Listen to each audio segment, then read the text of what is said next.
Hello साथियों, आप सभी को नमस्कार। दोस्तों, आज मैं ऐसे बीमारी के बारे में बताने जा रहा हूँ आप लोगों को। तो जो बच्चा बेड गीला कर देते हैं, जनरली 3 साल के बाद भी बच्चे लोग बेड में यूरिन कर देते हैं, पेशाब कर देते हैं, उसके बारे में आज आप लोग को बताने जा रहा हूँ मैं। तो दोस्तों, अगर आप मेरे चैनल को सब्सक्राइब नहीं किए हैं तो सब्सक्राइब कर लें। दोस्तों, मैं बता दूं कि जनरली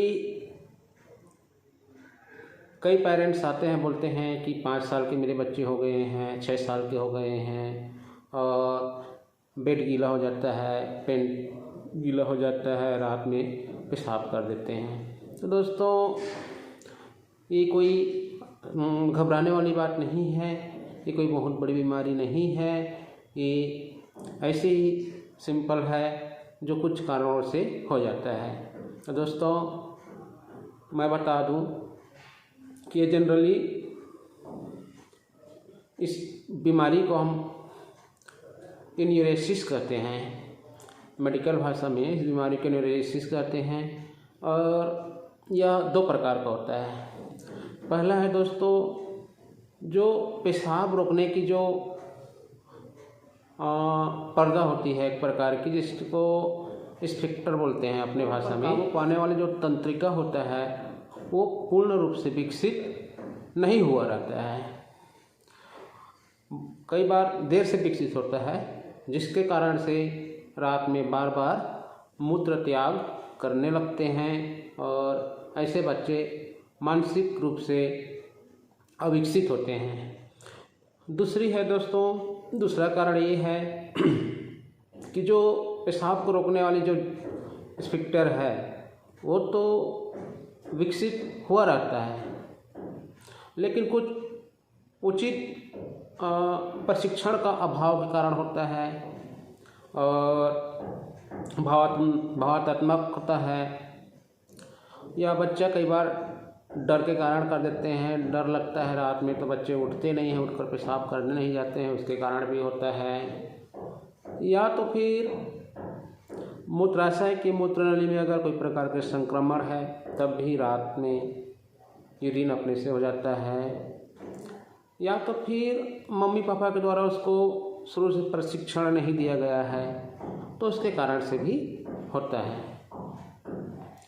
और कुछ बच्चे सिर्फ रात में ही गीला करते हैं, इसका कारण है कि वो गहरी नींद में सो जाते हैं और उसका संकेत दिमाग तक नहीं पहुंच पाता,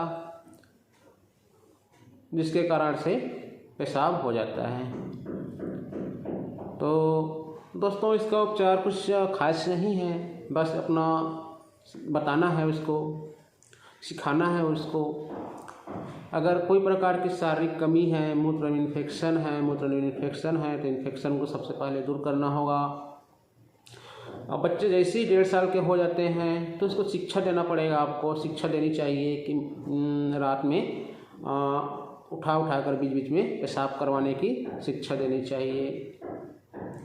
रात को सोने से पहले बच्चे को पेशाब करवाना चाहिए और शाम को 4 बजे के बाद पानी, दूध, शरबत, चाय आदि न दें।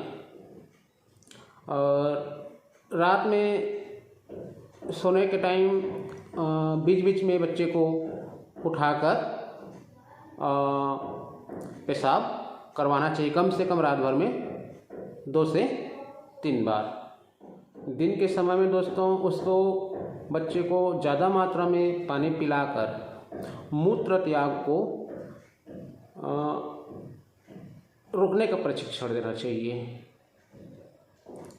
और एक मेडिसिन भी आता है दोस्तों, डॉक्टर के सलाह के अनुसार उसको भी दे सकते हैं। अगर 6 साल पूरा कंप्लीट कर लिए हैं, अगर बच्चा का उम्र 6 साल से अधिक हो चुका है तो उसको एक टेबलेट दिया जाता है, 25 या 50 mg का आता है, डेप्सोनिल करके आता है, उसको डॉक्टर के सलाह के हिसाब से आप दे सकते हैं। दोस्तों, और एक बात और बता दूं, इसमें कई बार क्या होता है कि बच्चे बहुत शर्माते हैं मम्मी से, पापा से, और डरते भी हैं। तो दोस्तों, बच्चे को कभी भी नहीं डांटना चाहिए और न ही उसके फ्रेंड सर्कल के बीच में उसको शर्मिंदा महसूस नहीं कराना चाहिए। दूसरों के सामने कभी भी शर्मिंदा ना करें और न ही उसको गुस्सा दिलाएं, और मजाक भी नहीं करना चाहिए। बल्कि दोस्तों, जिस दिन पेशाब नहीं करते हैं बच्चा आपके रात में, तो उस दिन उसको अच्छे से कुछ गिफ्ट दीजिए। अरे वाह बेटा, आज तो आप पेशाब नहीं किए हो, बहुत बढ़िया, और उसके लिए कुछ अच्छा सा गिफ्ट दीजिए। तो दोस्तों, ये है, और इसमें कुछ खास घबराने वाली बात नहीं है। ये 6-7 साल में ठीक हो जाता है। तो दोस्तों, आज के लिए बस इतना ही। धन्यवाद। आप सभी को मेरा नमस्कार। दोस्तों,